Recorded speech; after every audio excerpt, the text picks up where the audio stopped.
Hello friends, आप सभी का स्वागत है हमारे इस एजुकेशनल यूट्यूब चैनल में। हमारी एमपी बोर्ड की सीरीज़ में हमने क्लास 6 में एक नया सब्जेक्ट स्टार्ट किया था जिसका नाम क्या था, मैथ्स। हमने मैथ्स स्टार्ट किया था जिसका हम पहला चैप्टर पढ़ रहे थे, गणित में पैटर्न। इसकी प्रीवियस वीडियो में हमने पार्ट 1 और पार्ट 2 में 1.1 से लेकर 1.4 तक कवर किया है, जिसमें हमने पहले वीडियो में क्या देखा कि गणित में पैटर्न कौन कौन से बने, और दूसरा फिर हमने कुछ क्वेश्चंस जो दिए हुए थे उसको हमने सॉल्व करने का प्रयास किया। आई होप आपको वो वीडियो समझ में आए होंगे, और अगर नहीं देखा है तो पहले जाकर उन वीडियो को ज़रूर देखें, जिससे अगर आप वो वीडियो देखेंगे तभी आपको ये वाले वीडियो समझ में आएंगे। अब देखते हैं जो हमारा नेक्स्ट पॉइंट है 1.5, आकारों में पैटर्न। मतलब आकार मतलब क्या है। अभी तक हमने क्या देखा कि इमेज में पैटर्न किस प्रकार से बनेंगे, नंबर्स में पैटर्न किस प्रकार बनेंगे, लेकिन अभी हम क्या देखेंगे कि आकारों में पैटर्न मतलब आकार मतलब क्या है, कोई भी शेप दिया हुआ होगा उसमें पैटर्न किस प्रकार बनेंगे। अब देखिए इसमें क्या होता है, गणित में पाए जाने वाले अन्य महत्वपूर्ण और बुनियादी पैटर्न कौन से हैं। देखिए पहले हमने इसके पहले अन्य महत्वपूर्ण क्यों बोल रहा है, क्योंकि इसके पहले हमने इमेज वाले और नंबर्स वाले पैटर्न देख चुके हैं। अन्य अन्य जो पैटर्न वो कौन से हैं, आकारों के पैटर्न, मतलब जो अन्य शेप्स बनते हैं उसमें। अब इसमें कौन कौन से पैटर्न हो सकते हैं, देखिए 1D हो सकता है। डी का मतलब होता है यहाँ पे डायमेंशनल, है ना। 1D मतलब 1 डायमेंशनल, 2 डायमेंशनल, 3D हो सकते हैं, और इससे ज़्यादा भी डायमेंशन के हो सकते हैं। देखिए यहाँ लिखा हुआ डायमेंशन मतलब वीमा। अब क्या लिखा हुआ है कि ज्यामिति क्या होती है, इसकी हमें परिभाषा दी हुई है कि गणित की वह शाखा जिसमें आकारों में पैटर्न का अध्ययन किया जाता है। किसमें, पैटर्न का तो अध्ययन हम कर ही रहे हैं, लेकिन जब हम आकारों में पैटर्न का अध्ययन करते हैं तो उसे क्या कहते हैं, ज्यामिति। ठीक है। अब क्या है, आकार अनुक्रम क्या है, जो आकार में जो एक सी पैटर्न बनता है वो कैसा है, एक महत्वपूर्ण पैटर्न है जिसका अध्ययन गणितज्ञ करते हैं। ठीक है। अब हम देखते हैं कि किस प्रकार के पैटर्न गणित में हमें आकारों के रूप में देखने को मिलते हैं। अब देखिए जो इसमें पहला पैटर्न दिया हुआ है वो कैसा है, आकृतियां दी हुई हैं, आकृतियों में हमें पैटर्न को देखना है। अब देखिए ये कैसा है, 3 भुजाएं इसमें बनी हुई हैं। तो इसमें हमें कितनी भुजाएं देखने को मिल रही हैं, 3। फिर इसका कलर चेंज कर लेते हैं इसे। इसमें हमें कितनी भुजाएं देखने को मिल रही हैं, इसमें हमें देखने को मिल रही हैं भुजाएं यहाँ पे 3। अब देखिए ये चतुर्भुज है तो इसमें हमें कितनी भुजाएं देखने को मिल रही हैं, 4। पंचभुज में 5, षटभुज में 6, फिर नीचे हम देखते हैं तो यहाँ पे 7, फिर अष्टभुज में 8, नवभुज में 9 और 10 भुज में 10। अब देखिए ये पैटर्न वही है जो हमने टेबल 1 में देखा था, सारणी 1 में देखा था। सारणी 1 के टेबल को उन्होंने रिपीट करके सारणी 2 में समझाया, दृश्य के माध्यम से, किसी इमेज के माध्यम से, और इसमें अब वो कैसे बता रहे हैं, पैटर्न के माध्यम से। तो पैटर्न सिर्फ जो टेबल 1 में दिया हुआ है वही पैटर्न बार बार वो रिपीट कर रहे हैं, और उसी पैटर्न को हमें इतने अच्छे से समझना है कि जब वो 3-3 बार हमें बुक में एक ही चीज़ को समझा रहे हैं तो हमें बहुत अच्छी तरीके से उस चीज़ को समझ में आ जाना चाहिए। तो देखिए अब जो ये पैटर्न बन रहा है ये 3-4 मतलब लगातार संख्याओं का बन रहा है, तो हम इसे क्या कह सकते हैं कि कैसा पैटर्न बन रहा है, ये बन रहा है गणन संख्याओं का पैटर्न। लेकिन देखिए ये जो संख्याएं ये कहाँ से स्टार्ट हो रही हैं, 3 से स्टार्ट हो रही हैं। ये किसका पैटर्न बना है, गणन संख्याओं का पैटर्न बना हुआ। अब देखिए यहाँ पे जो हम अगर हम एक डॉट लें और यहाँ पे अगर हम 2 डॉट लें तो इससे क्या होता है, अगर हम एक डॉट से और 2 डॉट की मदद से कोई बंद आकृति नहीं बना सकते हैं, तो इसीलिए कहाँ से स्टार्ट किया है, इसमें 3 से स्टार्ट किया गया है, त्रिभुज, चतुर्भुज। तो ये किस प्रकार का पैटर्न बना, गणन संख्याओं का पैटर्न बना। आई होप आपको ये समझ में आया होगा। अब नेक्स्ट हम देखते हैं, नेक्स्ट इसमें देखिए यहाँ पे क्या दिया हुआ है, यहाँ पे देखिए 2 बिंदु लिए हैं इन्होंने, यहाँ पे एक बिंदु ये और एक बिंदु ये, और इन दोनों को क्या किया है, मिला दिया। तो हमें रेखाखंड जो ये लाइन मिली है, कितनी लाइन मिली है, 1। अब उसी प्रकार से यहाँ पे इन्होंने क्या किया, बिंदुओं को बढ़ा दिया। यहाँ पे कितने बिंदु हैं, 3, लेकिन हमें रेखाखंड यहाँ पे कितने मिल रहे हैं, देखिए 1, 2 और ये 3। तो यहाँ पे हमें कितने रेखाखंड मिल रहे हैं, 3। अब यहाँ पे नेक्स्ट में हम देखते हैं कि बिंदु देखिए यहाँ पे कितने दिख रहे हैं हमें, 4। ये 4 वर्ग के रूप में बिंदु दिख रहे हैं। अब इसमें से लेकिन हमें रेखाखंड कितने मिल रहे हैं, इसे हम काउंट करते हैं। देखिए 1, 2, 3, 4, 5 और 1, 6। तो यहाँ पे हमें कितने रेखाखंड मिले? 6। अब इसके बाद जब हम क्या करते हैं, नेक्स्ट हम जाते हैं तो यहाँ पे देखिए पॉइंट, ये जो K2 K3 K4 लिखे हुए, ये हमें क्या बता रहे हैं कि कितने पॉइंट दिए हुए हैं, कितने डॉट्स को हम जोड़ के रेखाखंड प्राप्त कर रहे हैं। रेखाखंड मतलब एक सीधी लाइन। तो देखिए इसमें हमें कितनी लाइनें देखने को मिल रही हैं, इसमें अगर हम काउंट करेंगे तो इसमें हमें 1 2 सेकंड, एक यहाँ पे ये देखिए, एक सेकंड, ये देखिए, ये देखिए यहाँ पे हमें एक लाइन देखने को मिल रही है, ये लाइन यार, ये देखिए 1 2 3 4 5। फिर अंदर देखेंगे तो सीधी सीधी लाइनें कितनी, 6 7 8 9 और 10, है ना। तो देखिए इसमें हमें कितनी लाइनें देखने को मिल रही हैं, फिर से हम यहाँ पे लिखते हैं क्लियर करके। यहाँ पे देखिए हमें कितनी लाइन देखने को मिली, यहाँ पे हमें मिली 1, फिर यहाँ हमें कितनी मिली 3, मतलब हमने कितने 3 डॉट को मिलाया तो हमें कितनी लाइनें देखने को मिल रही हैं, 3। 2 डॉट को मिलाया तो 1 लाइन, फिर जब हमने 4 डॉट को मिलाया तो कितनी लाइन देखने को मिली हमें, 1 2 3 4 5 और 6। फिर नेक्स्ट हमने कितनी मिलेंगी, 10, और इसमें कितनी मिलेंगी, 15। इसको हम काउंट कर सकते हैं। देखिए अब जो ये वाला पैटर्न है, देखिए नंबर लिखने से क्या होगा कि हमें जो ये पैटर्न है किस में कन्वर्ट हो जा रहा है, टेबल 1 वाले पैटर्न में कन्वर्ट हो जा रहा है। जो हमने टेबल 1 में, मतलब जो हमने वीडियो 1 में जो कवर किया था पैटर्न को, उसी संख्याओं के ये पैटर्न बन जा रहे हैं। तो हम क्या है, जो डायमेंशनल वाले जो इमेज हैं उसको भी हम क्या करते हैं, नंबर वाले से समझ सकते हैं, नंबर वाले पैटर्न के थ्रू समझ सकते हैं। तो ये वाला देखिए ये किस रूप में बन रहे हैं, ये त्रिभुजाकार जो हमने पैटर्न देखे थे, त्रिभुज संख्याओं के जो हमें पैटर्न देखे थे, ये वो वाले पैटर्न बने हुए हैं, त्रिभुज संख्याओं के पैटर्न। आपको टेबल 1 में यही वाला पैटर्न शो करते हैं, जिससे आपको और अच्छे से समझ में। ये देखिए ये आपको दिख रहा होगा, देखिए ये हमने 1.5 में देखा है, जो डायमेंशनल वाले जो उसमें बने हुए हैं, डायमेंशनल वाले में जो बने हुए हैं इमेज, उसके थ्रू देखा। और ये हमारे टेबल 2 में दिया हुआ था, जिसमें उन्होंने इमेज के माध्यम से हमको समझाया था। तो देखिए 1 3 6 10 15, तो ये कैसी हैं, त्रिभुजाकार संख्याओं के पैटर्न बन रहे हैं। आई होप अब आपको अच्छे से समझ में आए। देखिए नेक्स्ट जो ये पैटर्न दिया हुआ है, इसका नाम क्या है, ढेरित वर्ग, है ना। इसका नाम यहाँ पे दिया हुआ है ढेरित वर्ग। अब इसमें देखिए इसमें क्या कर रहा है, इसमें हमें वर्ग कितने देखने को मिल रहे हैं, 1। अब नेक्स्ट एक तो हमारे पास पहले से ही था ये 1, अब इसमें हमने क्या किया, 3 वर्ग और जोड़ दिए, 1 2 3, तो हमारे पास कितने हो गए, 4। अब फिर से देखिए ये 4 हमारे पास पहले से थे, अब इसमें हमने क्या किया, 1 2 3 4 5, तो अब टोटल कितने हो जाएंगे, 4 ये और 5 ये, 9। ठीक है, अब फिर हम देखते हैं यहाँ से यहाँ तक हमें कितने थे, 9 वर्ग थे यहाँ पे, ये देखिए सेम इमेज है, और यहाँ पे 1 2 3 4 5 6 7, तो अभी यहाँ पे हमने कितने किए, 7 वर्ग और जोड़ दिए, तो अब हमें कितने मिले, 16। अब उसी प्रकार अगर हम आगे देखेंगे तो हमें कितने मिलेंगे, 25। तो ये किस प्रकार की संख्याओं का पैटर्न मिल रहा है, देखिए ये वर्ग संख्याओं का पैटर्न मिल रहा है। जैसे हम इसे कैसे लिख सकते हैं, 1 2 की घात 2 3 की घात 2 4 की घात 2 5 की घात 2, तो ये क्या है, ये वर्ग संख्याओं के पैटर्न हमें मिल रहे हैं। आई होप ये पैटर्न आपको समझ में आ रहे होंगे। पैटर्न सारे एक ही हैं जो टेबल 1 में दिए हुए हैं, उन्हीं पैटर्नों को अलग अलग तरीके से वो समझाने का प्रयास कर रहा है, जिससे ये बिल्कुल अच्छी तरीके से आपके दिमाग में बैठ जाए। अब देखिए जब हम ये त्रिभुजाकार में देखते तो यहाँ हमें कितने त्रिभुज दिखने को मिल रहे हैं, 1। फिर नेक्स्ट में हम देखते तो 1 2 3 और ये 4, यहाँ पे हमें कितने त्रिभुज देखने को मिल, देखिए यहाँ हमें कितने त्रिभुज मिले थे, 4। अब उसके बाद हम नेक्स्ट त्रिभुज में हम देखेंगे कितने मिल रहे हैं, देखिए ये वाला शेप देखिए, ये यहाँ पे सेम ऐसा दिख रहा है, ये सेम है, तो यहाँ हो गए 4 और 5 6 7 8 9, टोटल हमारे पास कितने हो गए, 9। देखिए पैटर्न कैसा बन रहा है, फिर वही वाला पैटर्न बन रहा है।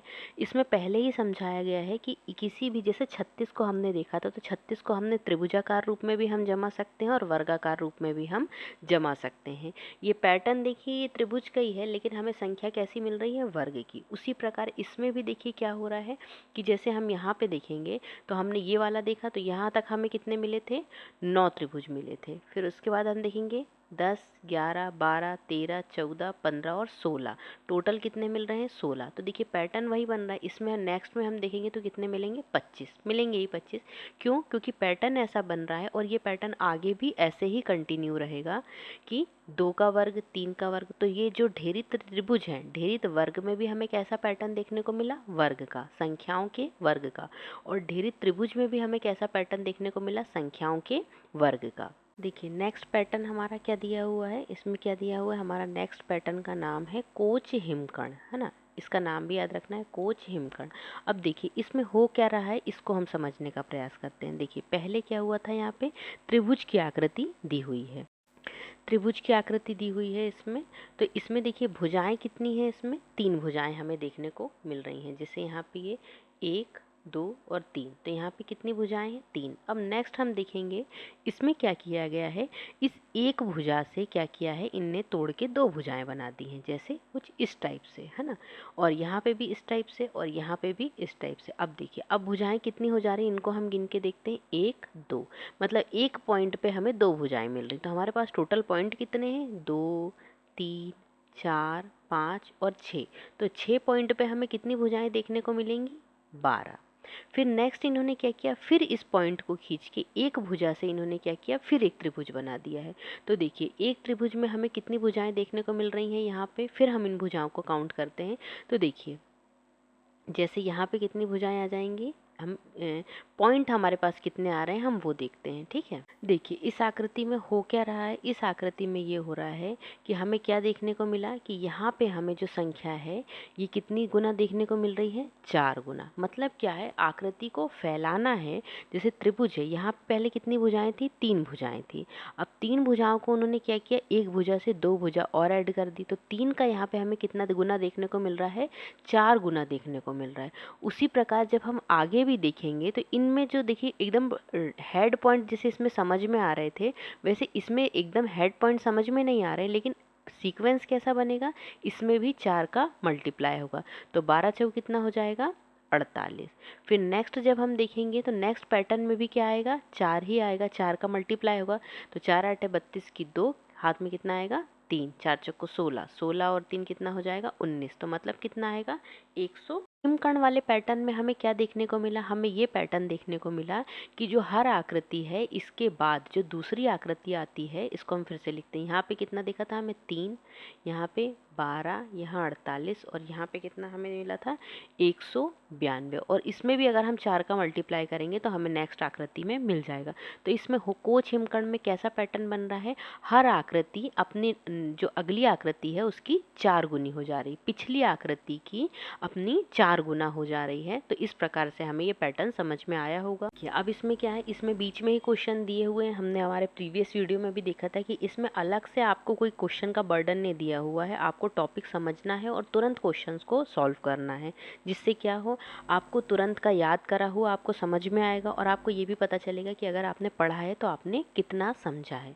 अब देखिए क्या बोल रहा है, क्या आप सारणी 3 में प्रत्येक अनुक्रम में पैटर्न की पहचान कर सकते हैं? तो अभी हमने जो वीडियो स्टार्टिंग से देखा तो हमने पैटर्न्स की पहचान ही की है कि किस में वर्ग बन रहा है, किस में गणन संख्याओं का बन रहा है, उस प्रकार से। अब क्या है, सारणी 3 के प्रत्येक अनुक्रम को अपनी नोटबुक में, ये आपको काम करना है, आपको क्या करना है, इसको नोट करना है और क्या करना है, एक नेक्स्ट सीक्वेंस, एक नेक्स्ट पैटर्न क्या बनेगा वो हमें बताना है कि अगर आप बना सकते हैं तो क्यों बन रहा है और अगर नहीं बना सकते हैं तो क्यों नहीं बन रहा है।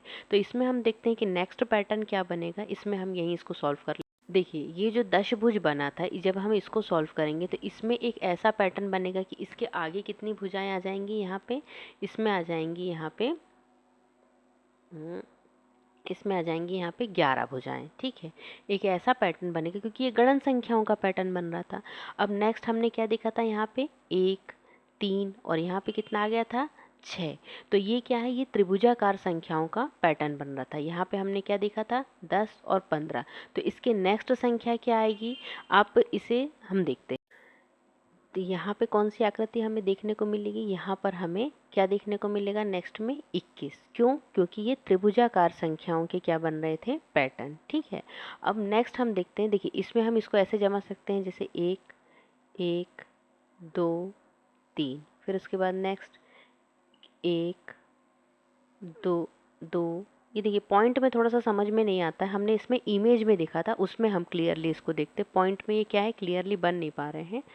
तो ये क्या है, त्रिभुजाकार संख्याओं के पैटर्न है। अब जब हम अपने नेक्स्ट पैटर्न में देखेंगे तो इसमें देखिए हमें क्या पैटर्न देखने को मिल रहा था, हमें आगे क्या देखने को मिलेगा। यहाँ पे देखिए, यहाँ पे क्या हमें देखा था, 1, 4, यहाँ पे कितने वर्ग थे, 9, फिर उसके बाद 16, फिर उसके बाद 25, मतलब संख्याओं के क्या हो रहे हैं, वर्ग। तो इसके आगे ही हम क्या करेंगे, और वर्ग ऐड कर देंगे, जिससे कैसा शेप बनेगा, 36 का, 36 वर्गों का शेप बनेगा।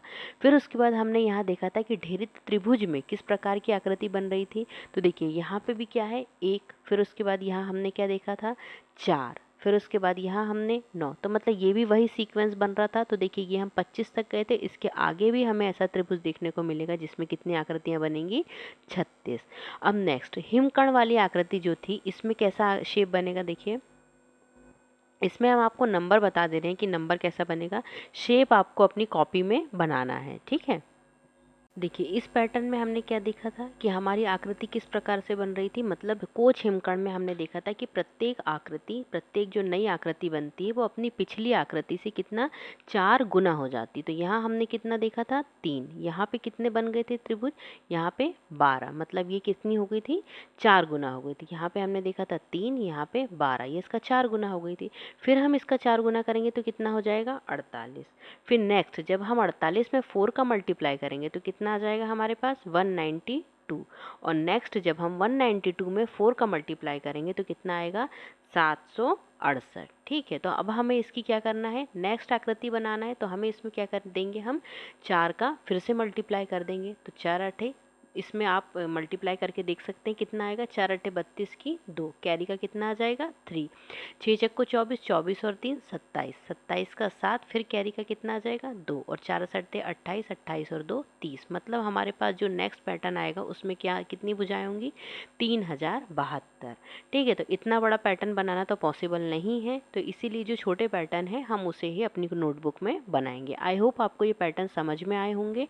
और इसमें नेक्स्ट पैटर्न कौन सा बनेगा वो वाला क्वेश्चन हमने सॉल्व किया। अब नेक्स्ट अब देखिए, अब हमारी नेक्स्ट पॉइंट क्या है, 1.6 संख्या अनुक्रमों में संबंध। अब क्या है, इसको हम पढ़ते हैं। प्रायः आकार अनुक्रम आश्चर्यजनक तरीकों द्वारा संख्या अनुक्रम से संबंधित है। देखिए मैंने पहले ही बताया था कि इसमें क्या हुआ है, जो आकार अनुक्रम है, मतलब जो आकारों का जो पैटर्न है वो किसके जैसा है, संख्या अनुक्रम का। मतलब ये किसकी बात कर रहा है, आकार अनुक्रम मतलब टेबल 3 की बात कर रहा है, और संख्या अनुक्रम मतलब टेबल 1 की बात कर रहा है।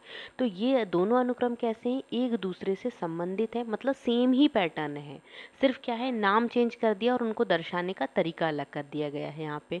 और यहाँ पे क्या बताया गया है, देखिए कि ये जो संबंध है ये क्या करते हैं, हमें समझने में सहायता करते हैं। अलग अलग तरीकों से उन्होंने बताया है कि आपको जो जिस तरीके से आपको समझ में आ रहा है, अगर आपको इमेज के फॉर्म में समझ में आ रहा है तो आप उससे समझ लीजिए, अगर आपको आकार के फॉर्म में समझ में आ रहा है तो उससे समझ लीजिए, और फिर या अगर आपको नंबर्स के फॉर्म में समझ में आ रहा है तो आप उससे समझ लीजिए। लेकिन आपको पैटर्न को समझना है कि कौन कौन से पैटर्न बन रहे हैं।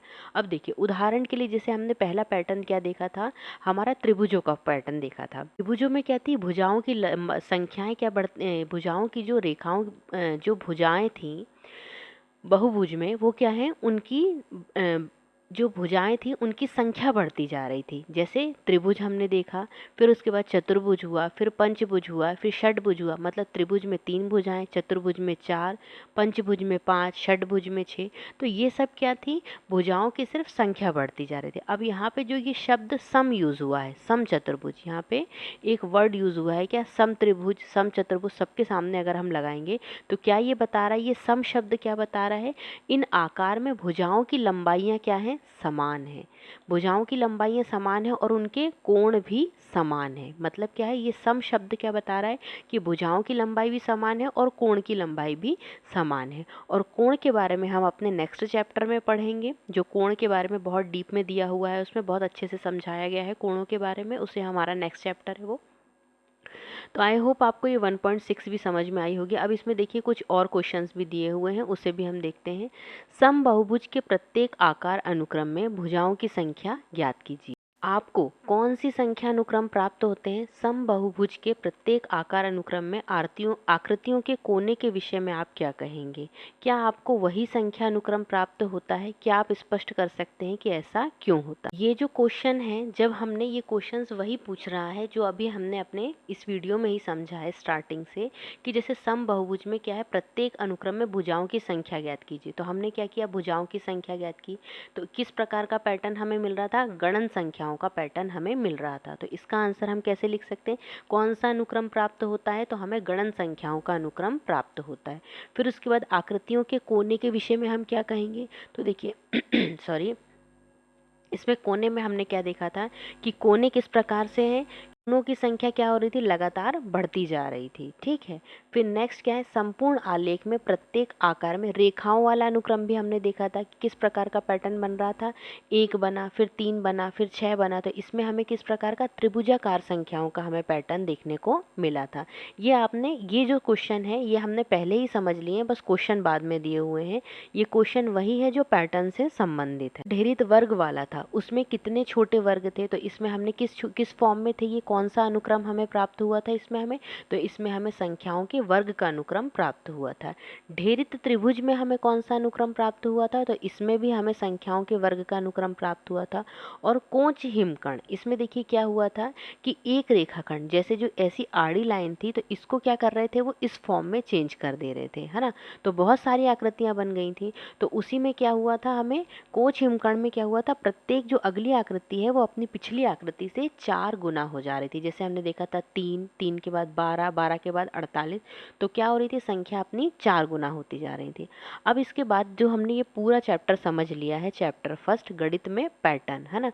पैटर्न, इसमें एक ही पैटर्न को 3 सारणी के माध्यम से उन्हें समझाने का प्रयास किया। पहला संख्या के माध्यम से, दूसरा दृश्य या चित्र के माध्यम से, और तीसरा पैटर्न के माध्यम से। ठीक है, सॉरी पैटर्न नहीं, विमाओं के माध्यम से, डायमेंशनल जो होते हैं उसके माध्यम से समझाने का प्रयास किया है। तो इसमें से आपको जो भी पैटर्न पसंद आया हो, कोई एक पैटर्न को आप अच्छे से समझ सकते हैं। तीनों पैटर्न एक ही हैं, बस उन्हें समझाने का तरीका अलग अलग है।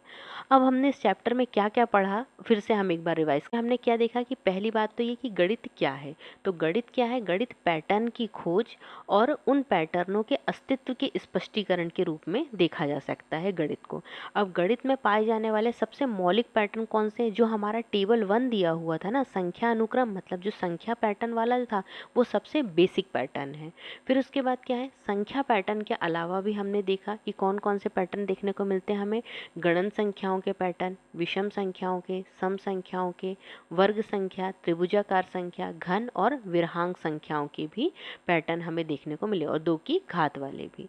ठीक है। फिर उसके बाद हमने देखा कि जब हम किसी संख्या के ऊपर और नीचे में एक संख्या जोड़ देते हैं, क्या लिखा हुआ है इसमें, तब क्या चेंजेस आते हैं। कभी कभी संख्या अनुक्रम एक दूसरे से आकर्षक और उल्लेखनीय तरीके से संबंधित होते। उदाहरण के लिए, 1 से शुरू होने वाली विषम संख्याओं के अनुक्रम को जोड़ने पर, अच्छा इसमें हमने क्या दिखा था कि 1 से जो संख्याएं मिल रही हैं, जैसे हमें क्या मिला था यहाँ पे, जैसे 1 से जो विषम संख्या, 1 में फिर हमने क्या जोड़ा, नेक्स्ट विषम संख्या जोड़ा, तो हमें क्या मिला, 4। फिर 4 में हमने क्या जोड़ा, 4 में हमने क्या जोड़ा, 1। तो फिर हमें क्या मिला यहाँ पे, एक सेकेंड रुकिएगा, 1 के बाद विषम संख्या है 3, 4 में हम यहाँ क्या जोड़ेंगे, 5, क्योंकि 3 के बाद जो अगली विषम संख्या है वो कौन सी है, 5 है। तो हमने जब 4 में 5 जोड़ा तो हमें क्या मिला, 9। तो इसका मतलब क्या है कि विषम संख्याओं को जोड़ने पर हमें संख्याओं के वर्ग प्राप्त होते हैं, यही ये बता रहा है। फिर उसके बाद चित्रों का उपयोग करके संख्या अनुक्रम के दृश्यांकन से अनुक्रम और उनके बीच संबंधों को सहायता मिलती, मतलब चित्र का उपयोग करके हम जो संख्या के पैटर्न हैं उसके, मतलब उनके पैटर्न को समझने में हमें, और उनके बीच जो संबंध है उनको समझने में भी सहायता मिलती है। फिर उसके बाद क्या है, आकार अनुक्रम के बारे में भी हमने अच्छे से समझा है। ये भी क्या है, एक मौलिक पैटर्न। मतलब देखिए इसमें वो बताने का क्या प्रयास कर रहा है कि इस जो चैप्टर है, इस चैप्टर में हमने क्या क्या समझा है उसके बारे में बताया गया है, एक सारांश के रूप में बताया गया है कि आपने अभी तक ये टॉपिक पढ़ लिए हैं। आई होप आपको ये वीडियो समझ में आए होंगे। कोई भी वीडियो बीच में देखने से चैप्टर समझ में नहीं आएगा। अगर आपको चैप्टर समझना है तो आपको स्टार्टिंग से ही वीडियो देखने होंगे, तब आपको ये पैटर्न्स, तब आपको ये चैप्टर समझ में आएगा। आई होप आपको वीडियो पसंद आया हो। वीडियो पसंद आया हो तो वीडियो को लाइक करें, शेयर करें, चैनल को सब्सक्राइब करें। Thank you. हंसते रहें, मुस्कुराते रहें। वंदे मातरम। भारत माता की जय।